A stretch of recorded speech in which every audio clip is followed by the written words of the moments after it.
يا صاحب الهم إن الهم منفرجون، أبشر بخير فإن الفارج الله.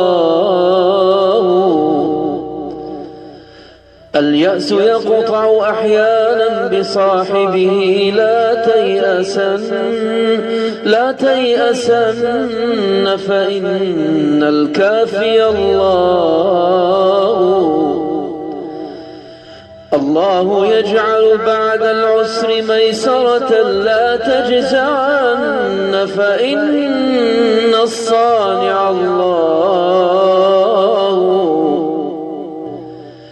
إذا ابتليت فثق بالله وارض به، إن الذي يكشف البلوى هو الله. والله ما لك غيره من كاشف، فحسبك في كل لك الله.